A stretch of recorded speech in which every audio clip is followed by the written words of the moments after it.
47년 전에 우이동이 어떤 모습일까요? 집도 별로 없었고요. 건물도 없었고요.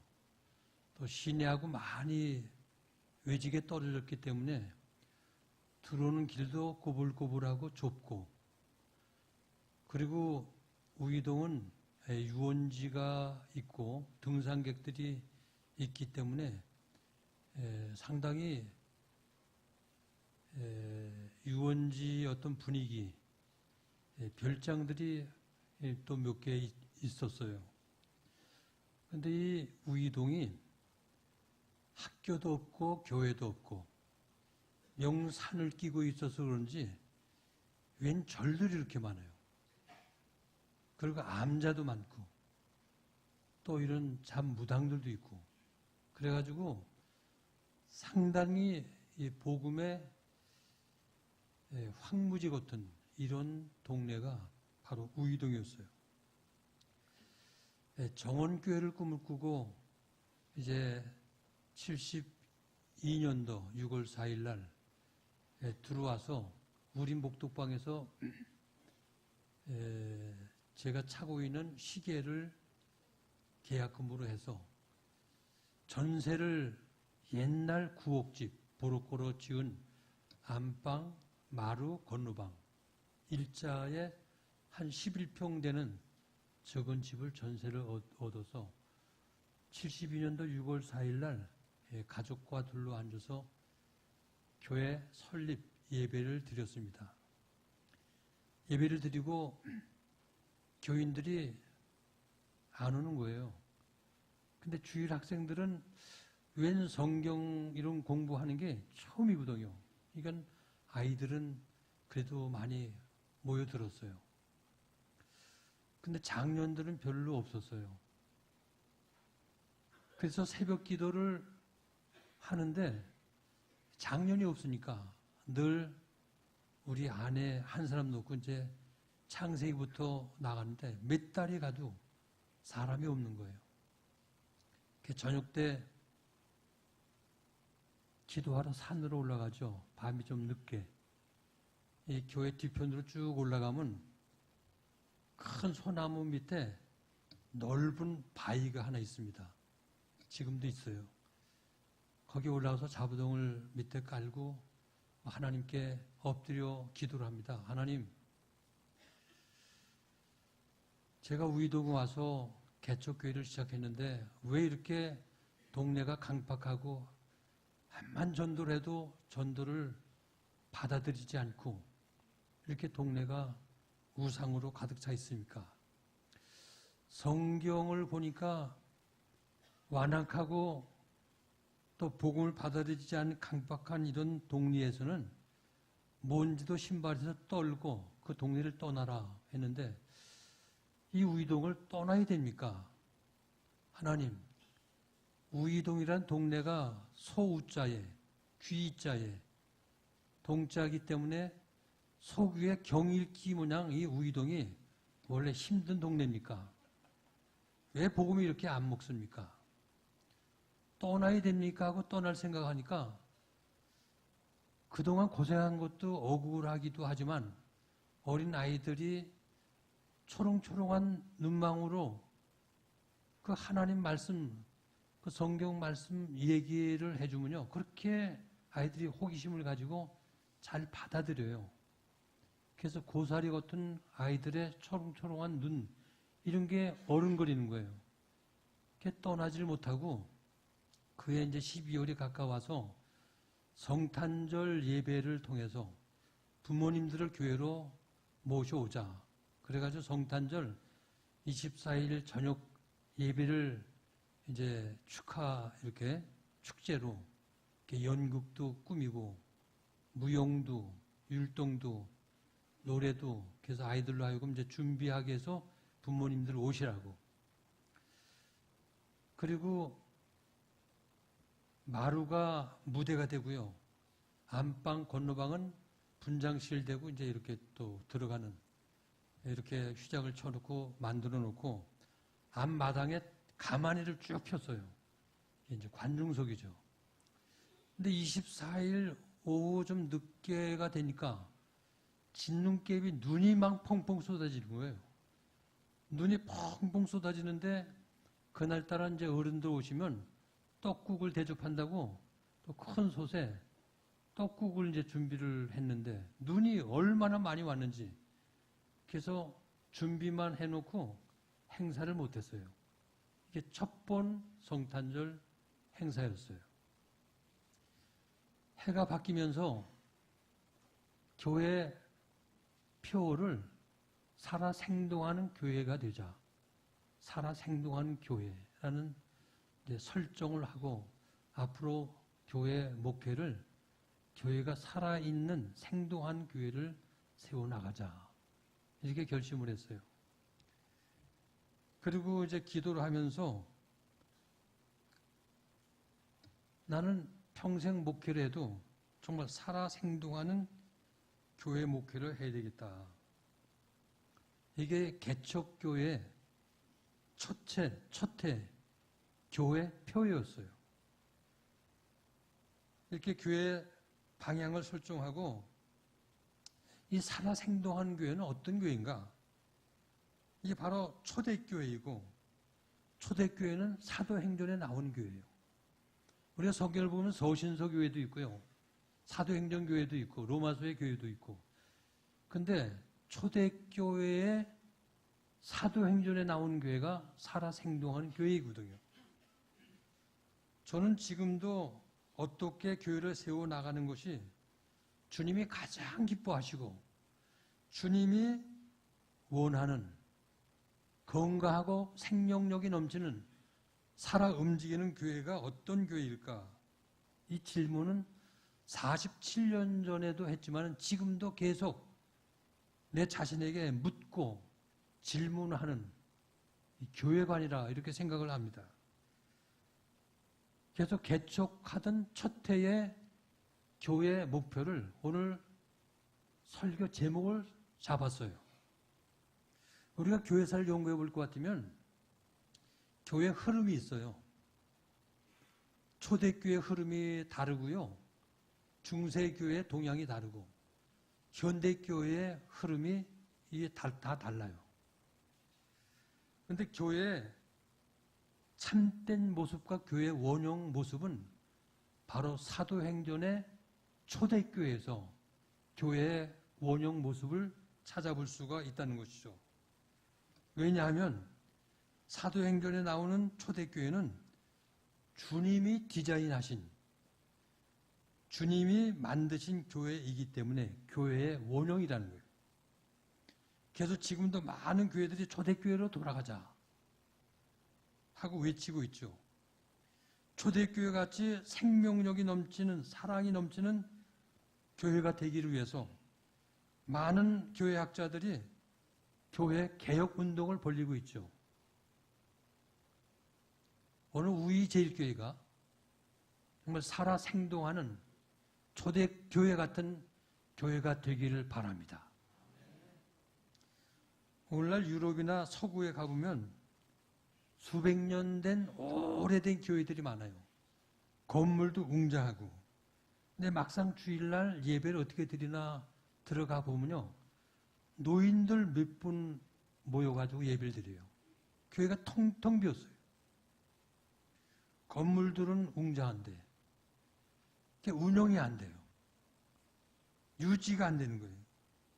그래서 교회들이 팔리는데 교회 건물이 주택업자한테 팔려가지고 뭐 상점을 만들기도 하고 교회 건물을 사가지고 뭐 호텔을 만들기도 하고 또 아파트나 주거용 오피스텔을 만들기도 해요.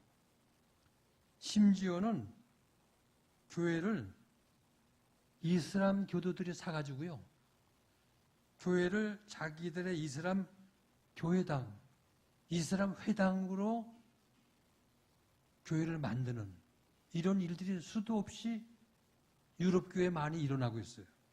참 안타깝죠. 그럼 왜 이렇게 교회들이 추락하고 사양길로 추락되고 있는가? 교회들의 생명력을 잃어가고 있기 때문에 교회는 살아있는 유기체인데 생명력이 없어지게 되면 힘을 잃어요. 생명력이 없어지게 되면 냉랭해지고요. 차갑고 교회가 싸늘해져요. 역동적인 힘이 없기 때문에. 근데 사람도 생명이 있어가지고 피가 돌고 해야 몸이 뜨뜻하고 활동하고 일을 할 수 있지. 사람의 생명이 끊겨지면 몸이 차가워져요. 싸늘해져요. 그래서 시신을 만지게 되면 얼음장같이 얼마나 찬지 기겁을 해요.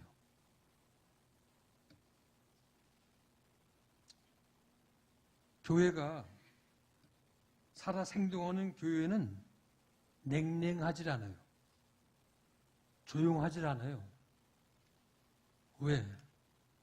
살아 생동하기 때문에 뜨겁고 활력이 넘치고 역동적으로 움직이는 교회이기 때문에 오늘 우리 우이제일교회가 살아서 움직이는 생동하는 교회가 되기를 바랍니다. 그렇다면 살아 활동하고 생동하는 교회는 어떤 교회인가? 그 교회의 모습을 오늘 본문 말씀 속에서 몇 가지 함께 생각하며 은혜를 나누고자 합니다. 첫째, 살아 생동하는 교회는 성령이 임재하는 교회입니다. 다 같이 살아 생동하는 교회는 성령이 임재하는 교회입니다.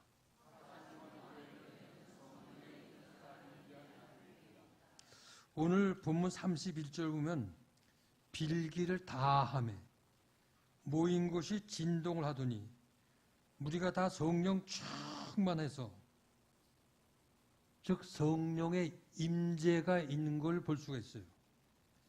초대교회는 모이면 교인들이 기도에 힘을 썼습니다. 사도행전 2장을 볼 것 같으면 전혀 기도에 힘을 썼다고 그랬어요. 오순절 날에도 마가의 다락방에서 120문도들이 함께 모여서 전혀 기도에 힘을 쓰니까 강한 바람 같은 소리가 불면서 불의 혀 같은 것이 하늘로부터 성령이 임하면서 그 위에 임했다고 성경은 말씀하고 있죠. 그때 입이 열리면서 방언이 터지는 거예요. 이처럼 초대교회는 성령의 강한 임재 속에서 방언이 터지고 기사와 이적이 일어나고 병든 자가 고침을 받고 앉은 바위가 일어나 걸으며 많은 각색 병든 자들이 치료가 되는 놀라운 역사가 일어났어요. 그러니까 병 고침 받은 사람이 너무 기쁜 거예요. 그래서 찬양을 돌리고 기뻐 뛰며 그들의 삶의 변화가 일어나는 거예요. 사실 교회는 교인들이 사람들이 얼마나 많이 모였느냐, 건물이 얼마나 크고 좋으냐, 이게 좋은 교회가 아니에요. 진정한 참 좋은 교회는 사람이 많이 모였다 할지라도 그곳에 성령의 임재가 없으면 좋은 교회가 될 수가 없어요. 아무리 건물을 크게 잘 지었다 하더라도 그 교회 안에 주님이 계시지 않으면 좋은 교회가 될 수가 없어요. 신령하고 좋은 교회는 주님이 계신 성령의 임재가 있는 교회예요.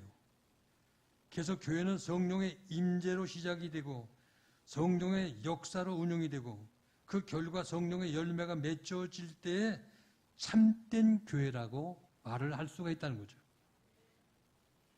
그러므로 교회는 성령의 역사가 임하여야 살아있는 교회가 되는 겁니다. 우리가 요한계시록을 볼 것 같으면 사대교회가 나오죠. 살아있는 이름은 가졌으나 실상은 죽은 교회라는 거예요. 근데 이와 같은 교회들이 오늘날 많다는 거예요. 교회 이름의 간판은 붙어 있는데 교회 본질을 잃어버리고 세상의 맛을 잃은 소금 모양,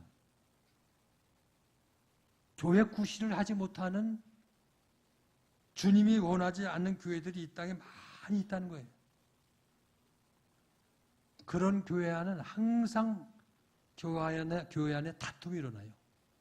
교회 안에 사랑이 없기 때문에, 생명력이 없기 때문에 툭하면 분쟁이 일어나고 서로 헐뜯고 중상모략하고 재판하고. 근데 세상 사람들이 아니 교회가 왜 저래? 하고 세상 사람들이 혀를 치죠. 그런 교회는 참된 교회가 될 수 없고 주님이 원하는 기뻐하는 교회가 될 수가 없어요. 오늘 우리 제일교회는 주님께 칭찬받고 성령의 임재와 주님이 함께해 주시는 주님의 교회가 되기를 바랍니다. 요한계시록 3장을 보면 라오디아 교회가 나와요. 라오디아 교회는 겉으로 볼 땐 교회가 너무 웅장하고 아름답고 부족한 게 없어요. 라오디아 교회. 건물도 대리석으로 멋지게 세워놨고 안에 파이프 전자울관이 멋지게 음악을 울리고 예배도 웅장하게 하나님께 예배를 드리죠. 그런데 우리 주님께서 보실 땐 그 라오디아 교회를 그렇게 보신 게 아니에요. 너무 초라하다는 거예요. 주님께서 보실 때 너무 가난하고 너무 부끄럽고 그래서 주님께서 네 벌거벗은 것을 수치를 흰옷을 사서 가리라. 앞을 보지 못한 네 눈을 안양을 사서 보게 하라. 계속 벌거벗은 수치와 보지 못하는 그 모든 것들을 가리우고 그들의 신앙 상태를 주님은 책망하면서 어떻게 신앙이 차지도 않고 덥지도 않으냐. 미지근한 너희들의 신앙을 내가 내 입에서 토해내리라. 이게 라오디아 교회가 주님께 책망을 받아요. 그러면서 차든지 덥든지. 오늘 사랑하는 우리제일교회 성도 여러분, 오늘 우리제일교회는 어떤 교회인가요? 우리제일교회에 나오신 성도님들은 어떤 신앙인가요? 주님 앞에 섰을 때 내 신앙은 주님께 어떤 평가를 받을 수 있을까요? 한번 돌이켜볼 수 있기를 바랍니다. 두 번째, 살아 생동하는 교회는 사랑이 넘치는 교회입니다. 다 같이 살아 생동하는 교회는 사랑이 넘치는 교회입니다. 오늘 본문 32절 보니까 믿는 무리가 한 마음과 한 뜻이 되어 모든 물건을 서로 통용하고 제 재물을 조금이라도 제곳이라 하는 이가 하나도 없더라. 35절에는 이렇게 얘기합니다. 사도들의 발 앞에 두매 저희가 각 사람의 필요를 따라 나눠주니라. 필요를 따라 나눠줬다고 했어요. 자기 것을 주장하지 않고 필요에 따라서 가족까지 사용을 했어요. 이처럼 초대교회는 사랑이 넘치는 교회였어요. 그래서 자기의 물건을 자기의 것이라 하지 않고 서로 통용하며 가족같이 함께 나누어 썼다는 겁니다. 모일 때마다 떡을 떼고 사랑의 교제를 나누면서 그러니까 교회 안에 사랑이 식으면요 교회 꾸시를 할 수가 없어요. 교회 안의 사랑은 교회 생명과 같은 거예요. 그렇게 사랑은 교회 안에 소중한 겁니다.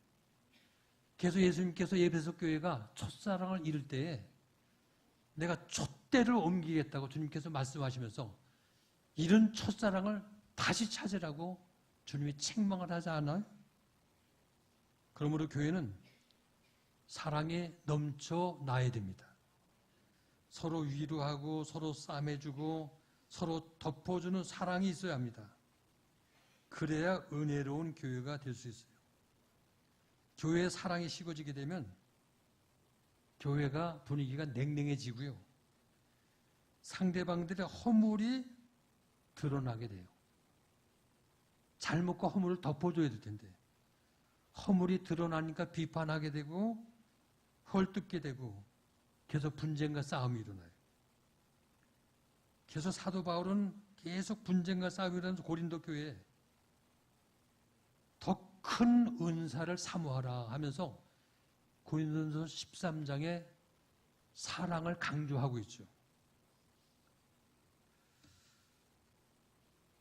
성령의 9가지 열매 가운데도 첫 열매가 사랑의 열매이고요. 믿음, 소망, 사랑 중에 제1은 사랑이라고 말씀하고 있죠. 성령 받은 사람의 마음은 그 마음이 사랑으로 가득 차 있어요. 그러기에 제일 먼저 나타난 증거가 성령 받은 사람 사랑의 열매가 나타나게 되어 있어요. 여러분들 생각해 보세요. 한 가정 안에, 한 목장 안에 사랑으로 서로 덮어주고 붙들어주고 세워주고 해야 될 텐데 어려움을 당하고 주저앉고 절망하고 있는 목장 식구를 격려해 주지 못하고 위로해 주지 못하고 손을 다시 붙들어 주지 못하고 헐뜯고 비판하고 그 마음에 얼마나 큰 상처가 되겠어요. 오늘 우리 제1교회는 서로 사랑하고 덮어주고 세워주는 사랑이 넘치는 교회가 되기를 바랍니다. 왜냐하면 우리 모두는 우리 하나님이 창조하신 모든 사람들은 소중한 사람들이에요. 하나님의 형상을 따라 지어졌기 때문에. 그래서 모두가 소중한 사람들이에요. 그리고 하나님은 우리를 다 똑같이 복제 인생으로 이렇게 찍어서 만든 게 아니에요. 다 개성 있게, 다 각기 다르게 기질과 능력과 성품과 타고난 그 모든 것들이 다 다르게. 그래서 우리 제1교회 오늘 주일학교부터 한 1200명이 하나님 앞에 나와 예배를 드리는 1200명의 얼굴 모습이 다 각기 달라요. 얼굴만 다른 게 아니라 성격도 다르고 기질도 다르고 소질도 다르고 그 모든 것들이 다 달라요. 왜? 하나님이 각기 다 다르게 만드셨기 때문에.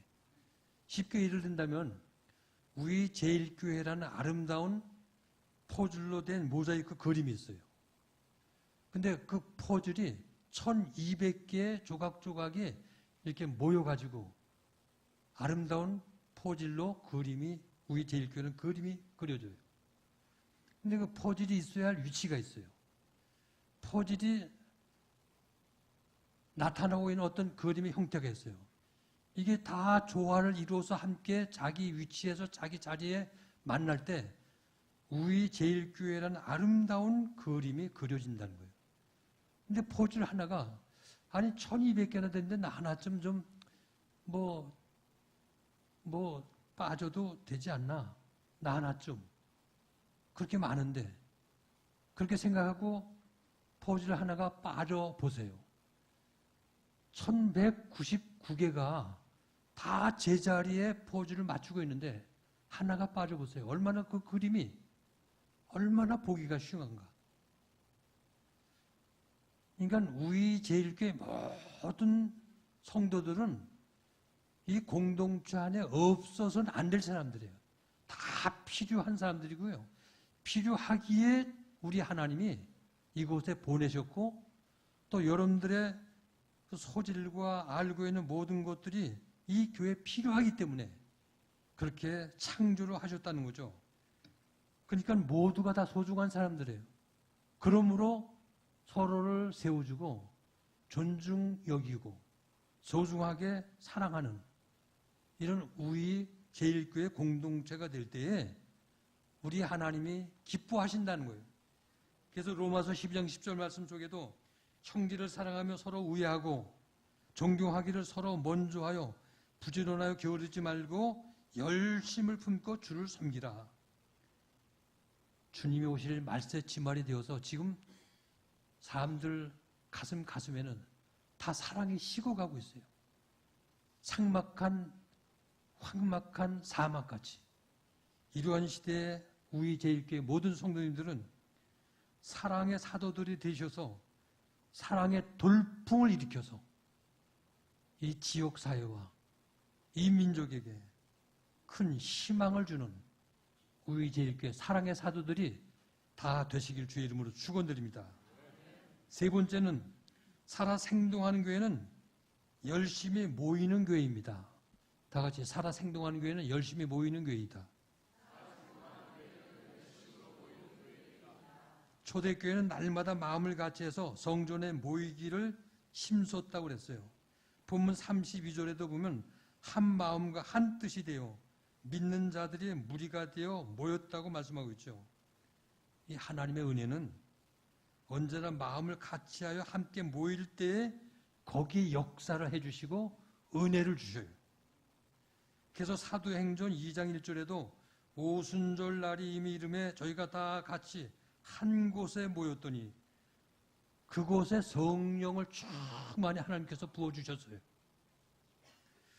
우리 예수님께서도 마태복음 18장 20절에 두세 사람이 내 이름으로 모인 곳에 나도 그들 중에 있겠다고 말씀하셨어요.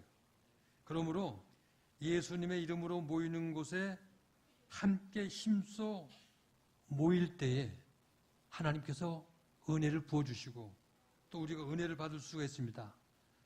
다 타버린 검은 숯도요, 모아놓고 불을 지르면 불이 확 일어나요. 그래서 히브리서 10장 25절에 모이기를 피하는 어떤 사람들의 습관과 같이 하지 말고 너희들은 모이기에 힘을 쓰라고 그렇게 권면하지 않아요? 이제 우리 제일교회는 열심히 모이기에 힘쓰는 교회가 되시기 바랍니다. 요즘 한국 교회들이 서구의 유럽 교회와 닮아가서 그런지 잘 모여지질 않아요. 암만 모이라고 해도. 옛날엔 기도원마다 얼마나 사람들이 많이 모이고 산상 집회니 남산 집회니 여의도 집회니 한강 백사장 집회니 하여튼 따라 다녀보면요, 사람이 인산이네요. 하얗게 모이더래요. 근데 요즘은 부흥회를 한다, 뭘 한다 해도 안 보여요. 아마 예수님께서 오셔서 부흥회 한다고 그래도 아무튼 안 모여요. 오늘 우리 제일교회가 전 교인 모두가 열심히 모인 일에 힘을 쓰는 교회가 되기를 바랍니다. 그래서 이번 창립 47주년 부흥성회가 수요일부터 열리거든요.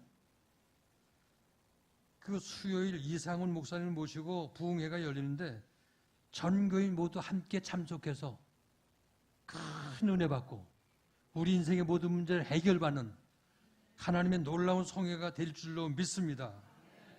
사무엘상 7장 3절 보면 이스라엘 백성들이 미스바에 모여서 기도하고 회개할 때 에베네셀의 성령의 역사가 그곳에 임했어요. 느헤미야 때에도 이스라엘 백성들이 스무나 광장에 모여서 에스라 선지의 설교를 들을 때 놀라운 회개의 역사가 일어났어요. 엘리야 때에도 이스라엘 백성들이 갈멜산에 모여 기도할 때 하늘로부터 응답의 불이 떨어졌어요.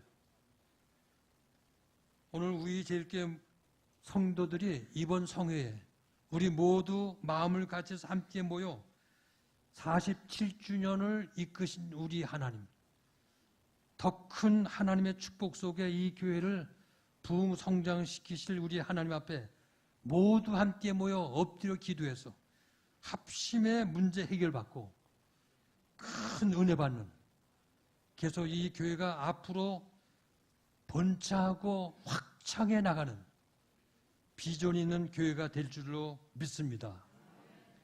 마지막 네 번째, 살아 생동하는 교회는 열심히 전도하는 교회입니다. 다 같이 살아 생동하는 교회는 열심히 전도하는 교회이다. 오늘 본문 31절 보면 하반절에 다 성령에 충만하여 담대히 하나님 말씀을 전하니라. 33절에도 사도들이 큰 권능으로 주 예수의 부활을 증거하니. 이처럼 초대교회는 교인들이 모이면 기도했지만 흩어지면 저들이 전도했어요. 초대교회 역사를 기록한 사도행전을 보면 전도의 기록이에요. 전도의 기록. 스데반 같은 사람은 집사였는데 담대하게 복음을 전하다가 돌에 순교를 당했어요. 빌립도 집사인데 가는 곳곳마다 복음을 전했더니 곳곳마다 하나님의 교회가 세워졌어요. 그래서 빌립보 교회가 세워졌어요.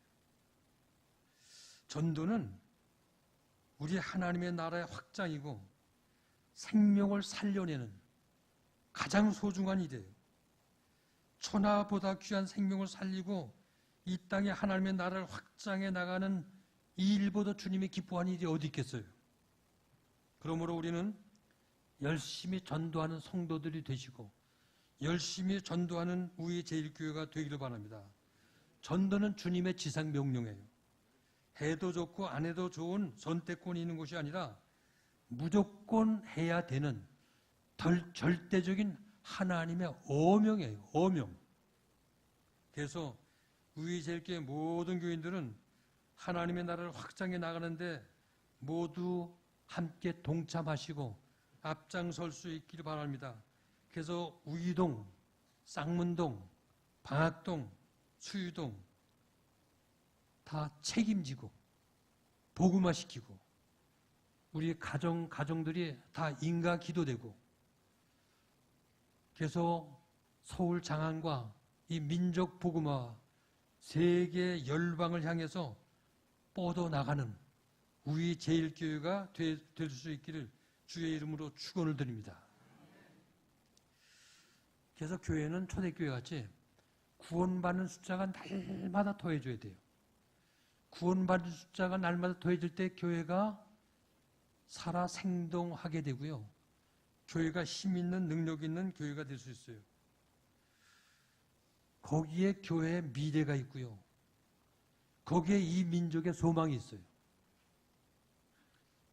사랑하는 성도 여러분, 지금 오늘 이 시대에 가장 심각한 큰 문제가 이 시대에 뭔지 아세요? 농어촌에 가면 어린아이들 울음소리가 끝났어요. 아이들 울음소리 들은 지가 오래됐다는 거예요. 그리고 우리나라의 출산율이 지금 세계 가장 낮은 최저예요. 최저. 통계청에 의하면 70년대에는 한 해에 아이들을 100만 명씩 낳았어요. 100만 명. 근데 2000년도에 들어와선 한 해에 63만 명으로 줄었고요. 작년도에는 40만 명으로 줄었는데 이게 계속 점점 더 줄어요. 이렇게 계속 출생률이 줄게 되면 이게 얼마나 큰 문제인지 몰라요. 지난달에 지금 한국의 여성 출산율이 1명도 안 되는 0.9명으로 통계가 나왔어요. 이렇게 아이를 안 낳는 사회 구조로 가게 되면 우리나라는 앞으로 미래의 소망이 없다는 겁니다. 한국 경제 성장과 사회 발전의 가장 큰 자원이 우리가 뭐 지하 자원이 있어요? 뭐가 있어요? 훌륭한 인적 자원인데 지금처럼 양육하기가 힘들다. 학비가 많이 든다. 그래가지고 계속 아이를 안 낳게 되면 20년 후면 노동 생산 인구가 지금보다 340만 명이 줄어요. 그리고 65세 이상 노인 인구는 20%가 늘어요. 그래서 초고령 사회가 돼가요. 그럼 초고령 사회가 되면 이게 기형적 사회 구조가 되기 때문에 경제 성장이 멎어지고 사회가 활력을 잃어버리고 인구는 계속 줄어들어요. 계속. 그래서 국가적 큰 위기를 만날 수 있다. 이렇게 지금 예고를 하고 있죠. 그래서 요즘 시골의 초등학교 문 닫는 폐교하는 학교가 얼마나 많아요. 시골의 지방대학들이요. 학생이 없어가지고 교수 월급을 주지 못해서 학교가 지금 다 부실화되고요. 학교 문을 닫을 대학들이 계속 지금 말을 안 해서 그렇지 앞으로 계속 지방대학이 문 닫아요. 지난 2006년도 영국에서 세계 인구 포럼이 있었습니다. 옥스포드 대학의 인구학자가 아주 충격적인 발표를 했어요. 데이비드 콜먼 교수인데, 이 교수가 300년 후면은 이 지구상에서 제일 먼저 없어질 나라가 코리아, 대한민국이에요. 지금 OECD 국가에 우리 한국이 제일 출산율이 낮게 나타나고 있는데 1.1명으로 계산을 한다면 가장 낮다는 거예요. 1.1명.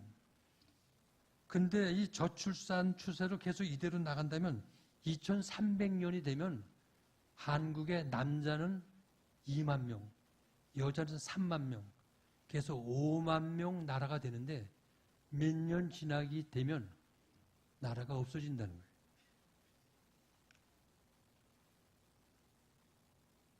이 저출산이 이처럼 국가적 큰 재앙이 될 수 있고요. 정말 사회적 큰 문제가 될 수가 있어요. 근데 교회도 마찬가지예요. 생명을 많이 낳아야 되는데 초대교회 같이 구원받는 사람이 날마다 더해줘야 되는데 아기를 낳지 않고 전도도 안 하고 구원받는 사람이 없고 그런다면 그 교회는 비전이 없어요.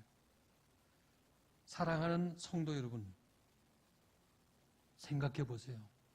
아직도 내 가정 안에 내 형제, 내 부모, 내 자녀들이 구원을 받지 못하고 마귀에 끌려 그 영혼의 지옥으로 들어가고 있는 사람이 있다면 어떻게 우리가 태어나게 밥을 먹고 태어나게 잠을 자고 편안히 살 수가 있겠습니까? 오래전에 수도노에서 안수를 받고 캐나다로 이민을 가서 캐나다 큰빛 교회 목회를 했던 임현수 목사님이 계셨습니다. 그분이 북한에 굶주린 어린아이들이 불쌍하다고 인도적 지원을 위해서 북한을 무려 150여 번 드나들면서 20년 동안 550억 원을 모금해서 북한 어린이들을 위해서 도왔어요. 근데 갑자기 북한에서 뭐 의논할 일이 있다고 평양에 오라고 갔더니 그의 유튜브 방송, 세미나 방송, 설교 이런 걸 투집 잡아가지고 왜 북한을 비방하고 김정은을 모독하고 국가 전복을 음모한 거 아니냐.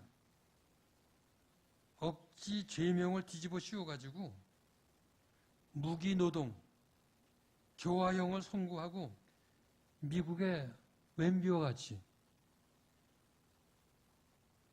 그런 강제 노역, 그 추운 겨울에 건강도 좋지 않은데 수용소에서 노동을 계속 시키는 거예요. 그래가지고 31개월 동안 노역을 하다가 풀려났는데 캐나다 정부와 그 가족과 한국교회와 또 우리 수도노의 목사님들이 그 이면서 목사님 위해서 얼마나 기도했는지 몰라요.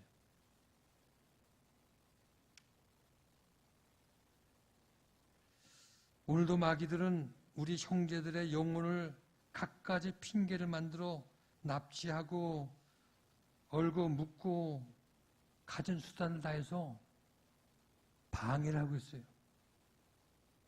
우리는 우리의 자녀와 남편과 가족들의 영혼에 어떤 유괴를 당한다든가 또 납치를 당한다든가 억류가 된다든가 이런 것들을 보고만 있지 말고 영적 눈을 뜨고 저들의 영혼을 마귀의 손아귀에서 구출해 내어야 합니다. 그래서 우리 가족이 모두가 다 구원받고 하나님의 자녀들이 다 되어야 됩니다. 그러니까 전도라는 것은 마귀와 싸우는 영적 싸움이에요. 하나님의 나라를 이 땅 위에 확장해 나가는 영적 운동이 전도예요. 오늘 사랑하는 우리제일교회 성도 여러분, 우리의 교회는 살아 생동하는 교회가 되어야 합니다. 그러기 위해서는 우리 모두 한 사람 한 사람 신앙이 살아 생동하는 신앙이 되어야 합니다. 엎드려 기도하고 영혼을 사랑해서 열심히 전도하고 성령 충만해서 우리의 신앙이 살아있는 신앙이 될 때에 우리 제일교회가 살아 움직이는 능력 있는 교회가 될 줄로 믿습니다. 그래서 우리 제일교회를 통해서 이 지역을 복음화시키고 우리의 가정이 인가기도 되고 이 민족의 희망과 소망을 주는 우리 제일교회가 무궁한 하나님의 축복 속에 번져 뻗어나가는 우리 제일교회가 되기를 주의 이름으로 축원을 드립니다.